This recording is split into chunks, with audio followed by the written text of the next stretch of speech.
Bismillahirrahmanirrahim. Assalamualaikum warahmatullahi wabarakatuh. Modul Akidah minggu ke-33 tahun 2.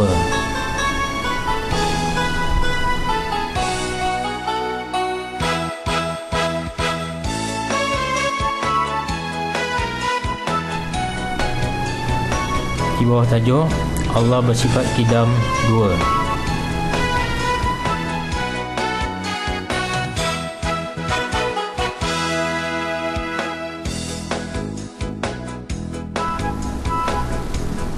Standard pembelajaran: menerangkan dalil akli Allah bersifat Qidam, menerangkan kesan beriman Allah bersifat Qidam.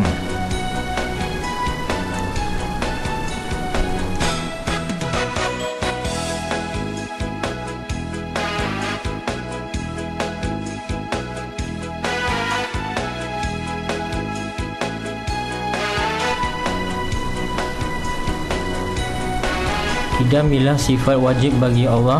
Arti Qidam ialah sedia, maksud tiada permulaan dan tiada kesudahan.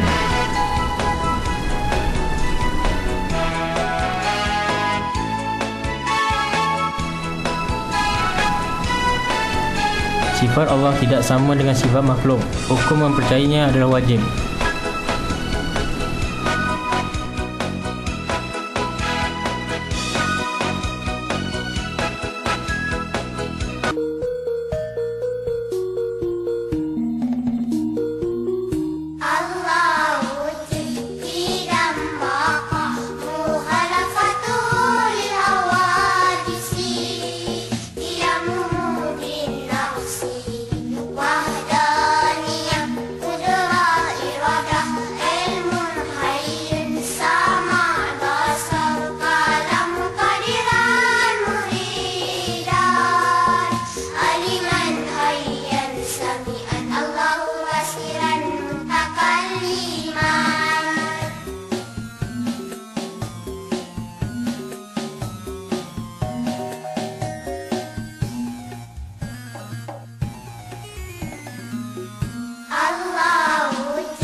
Dalil akli Allah bersifat Qidam. Yang pertama, sifat Allah berbeza dengan sifat makhluk yang lain. Allah tiada permulaan dan tiada kesudahan. Makhluk pula ada permulaan dan ada kesudahan. Contoh kitaran hidup seekor ayam. Kesan mempercayai Allah bersifat Qidam. Yang pertama, kagum akan kehebatan Allah. Yang kedua, insaf akan kelemahan diri. Yang ketiga, iman makin bertambah. Yang keempat, patuh kepada perintah Allah. Yang kelima, menjauhi larangan Allah. Yang keenam, redha dengan ketentuan Allah.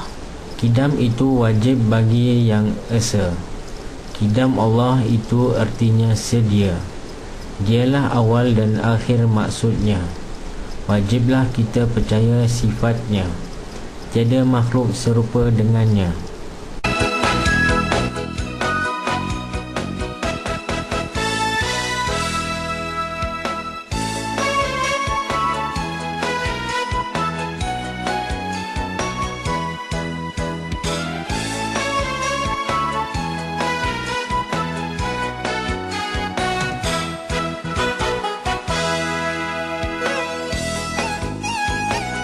Haiwan adalah merupakan benda hidup yang berkongsi hidup di alam semesta ini.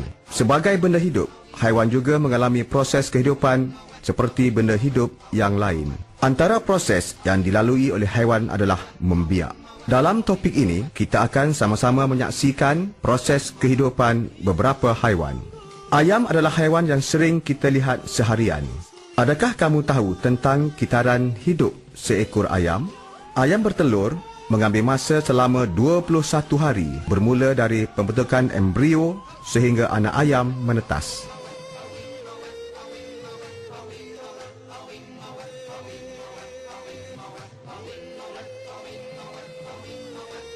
Ayam perlu mengeramkan telurnya sehingga menetas. Akhirnya, anak ayam mula menembusi kulit telur dan menetas. Anak-anak ayam menyerupai ibunya. Ayam mempunyai 2 kaki, 2 kepak dan berbulu pelepah. Itik juga adalah salah satu haiwan yang sering kita lihat seharian.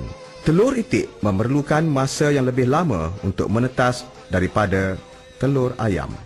Itik juga perlu mengeramkan telurnya. Perkembangan anak itik sama seperti anak ayam semasa di dalam telur. Anak itik juga menyerupai ibunya. Kucing adalah sejenis haiwan peliharaan. Kucing membiak secara beranak. Tempoh bunting kucing adalah selama 9 minggu. Perkembangan anak kucing bermula sejak dalam rahim ibunya. Anak kucing dan induknya selalunya mempunyai persamaan dari bentuk fizikal seperti bulu, ekor dan juga belang di badannya. Di Malaysia, lembu merupakan haiwan yang penting kerana sumber yang dihasilkannya. Lembu juga mengalami proses membiak. Anak lembu akan dijaga dari kecil sehingga dewasa. Lembu membiak dengan melahirkan anak. Lembu akan bunting selama 8 hingga 9 bulan. Perkembangan anak lembu bermula sejak dalam rahim ibunya.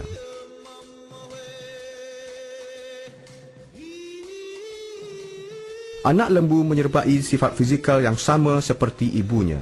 Lembu menyusui anaknya sehingga dewasa. Nyamuk melalui proses metamorfosis dalam kitaran hidupnya. Nyamuk bertelur di dalam air dengan kuantiti yang banyak. Apabila tiba waktunya, larva akan menetas keluar daripada telur nyamuk. Lavar nyamuk dipanggil jejentik. Ia hidup di dalam air.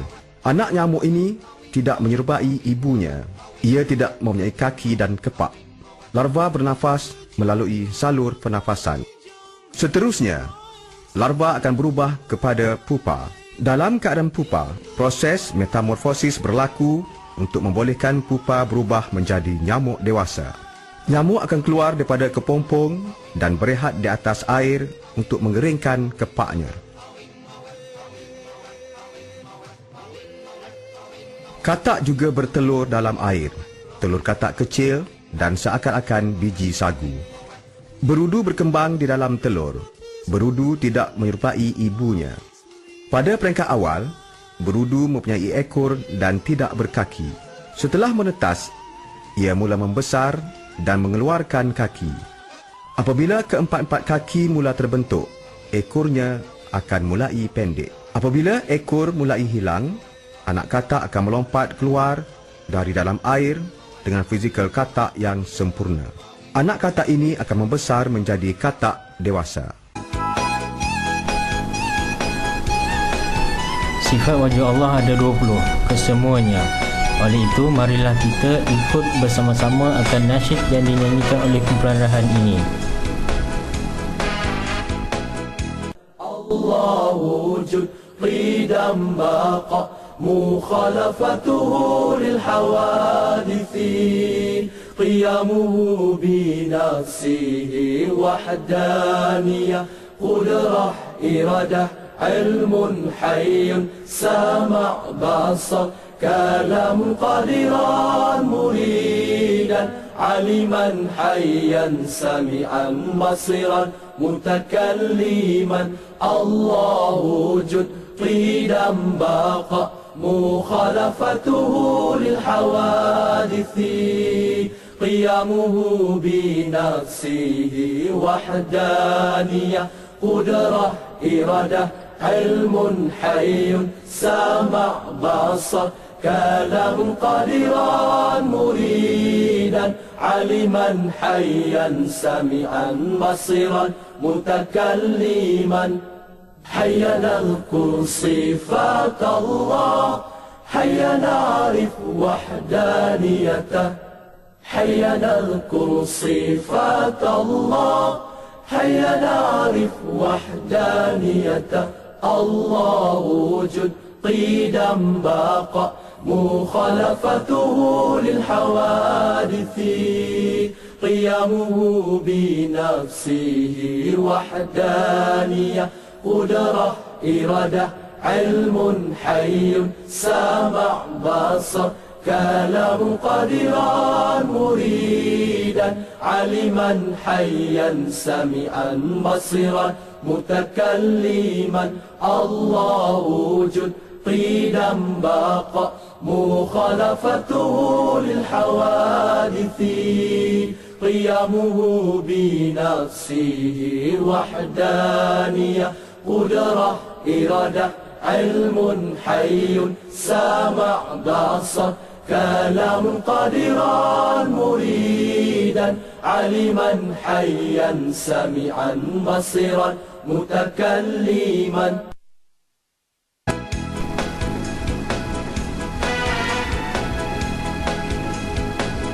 Demikianlah keterangan ringkas sifat kidam Allah sebagai mukadimah untuk isi pelajaran ini. Semoga murid-murid teruja dengan sifat kidam Allah. Seterusnya modul akidah akan menerangkan pula nama Allah Al-Karim pada minggu yang ke-35. Sekian wabillahi taufiq wal hidayah. Wassalamualaikum warahmatullahi wabarakatuh.